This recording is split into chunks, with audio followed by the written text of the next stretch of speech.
യാത്രയുടെ പുതിയ എപ്പിസോഡിലേക്ക് സ്വാഗതം. ഇന്ന് നമ്മൾ പോകുന്നത് മണ്ണൂത്തി അടുത്തുള്ള പട്ടാളക്കുന്നിൽ കാനൺ ബോൾ ട്രീ എന്ന ഈ മരം അല്ലെങ്കിൽ ഈ പൂവ് കാണാൻ വേണ്ടിയിട്ടാണ്. ഉഷ്ണമേഖലാ കാടുകളിൽ കാണപ്പെടുന്ന ഒരിനം വൃക്ഷമാണ് നാഗലിംഗം. ഇതിന് കൈലാസപതി എന്നും പേരുണ്ട്. പീരങ്കിയുണ്ടകൾ പോലുള്ള കായ്കൾ ഉണ്ടാകുന്നതിനാൽ ഇതിന് ഇംഗ്ലീഷിൽ കാനൺ ബോൾ ട്രീ എന്നാണ് പേര്. സംസ്കൃതത്തിൽ നാഗപുഷ്പം എന്നും തമിഴിൽ നാഗലിംഗം, ഹിന്ദിയിൽ നാഗലിംഗ, തെലുങ്കിൽ കോടിലിംഗാലു, മറാത്തിയിൽ ശിവലിംഗ എന്നീ പേരുകളിൽ അറിയപ്പെടുന്നു. തെക്ക് മധ്യ അമേരിക്കയിലെ മഴക്കാടുകളിലെ ഈ ഇലപൊഴിയുന്ന മരം അലങ്കാര വൃക്ഷമായി പലയിടത്തും നട്ടു വളർത്തുന്നു. 35 മീറ്റർ വരെ ഉയരത്തിൽ വളരാറുള്ള നാഗലിംഗത്തിൻ്റെ ഇലകൾ ഒത്തുചേർന്ന് പല നീളത്തിൽ കാണാറുണ്ട്. സാധാരണ 8 മുതൽ 31 സെൻറ്റിമീറ്റർ വരെ നീളമുള്ള ഇലകൾ 57 സെൻറ്റിമീറ്റർ വരെ നീളത്തിൽ എത്താറുണ്ട്. 80 സെൻറ്റിമീറ്റർ വരെ നീളമുള്ള കുലകളിലാണ് പൂക്കൾ ഉണ്ടാകുന്നത്. ചില മരങ്ങളിൽ വളരെയേറെ പൂക്കൾ ഉണ്ടായിരിക്കും.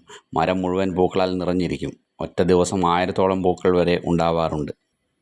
നല്ല സുഗന്ധമുള്ളവയാണ് പൂക്കൾ, പ്രത്യേകിച്ചും രാവിലെയും വൈകുന്നേരവും. 6 സെൻറ്റിമീറ്ററോളം വ്യാസമുള്ള 6 ഇതളുള്ള വലിയ പൂക്കൾ മിക്കവാറും കടുപ്പമുള്ള നിറങ്ങളോട് കൂടിയവയാണ്. ഇതളുകളുടെ ചുവടുകളിൽ പിങ്ക് ഭാഗവും ചുവപ്പ് നിറവും ഉള്ളപ്പോൾ അഗ്രഭാഗം എത്തുമ്പോഴേക്കും മഞ്ഞ നിറമാവുന്നു. വലിയ പീരങ്കിയുണ്ട പോലുള്ള കായകൾ 25 സെൻറ്റിമീറ്ററോളം വലിപ്പമുള്ളവയാണ്.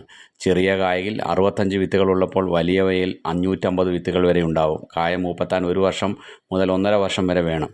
പൂക്കളിൽ തേനില്ലെങ്കിലും പൂമ്പൊടിക്കായി തേനീച്ചകൾ എത്താറുണ്ട്. പലതരം തേനീച്ചകളും കടന്നലുകളുമാണ് പരാഗണം നടത്തുന്നത്.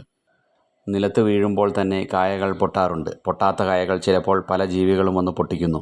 പക്ഷികളുടെയും പല ജീവികളുടെയും ഭക്ഷണമാണ് കായയും വിത്തുകളും. അലങ്കാര വൃക്ഷമായി വ്യാപകമായി നട്ടു വളർത്താനുള്ള നാഗലിംഗമരം അതിൻ്റെ കായയുടെ സവിശേഷതകളാൽ സസ്യോദ്യാനങ്ങളിൽ വളർത്തി വരുന്നു. പന്നികൾക്കും കോഴികൾക്കുമൊക്കെ തീറ്റയായി കായ നൽകാറുണ്ട്.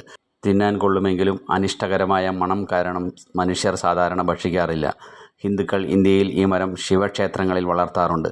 പലവിധ രോഗങ്ങൾക്കുള്ള ഔഷധമായി ഈ സസ്യം ഉപയോഗിച്ചു വരുന്നുണ്ട്. നായ്ക്കളിലെ രോഗത്തിന് ഇതിൻ്റെ കായയുടെ പൾപ്പ് പുരട്ടാറുണ്ട്.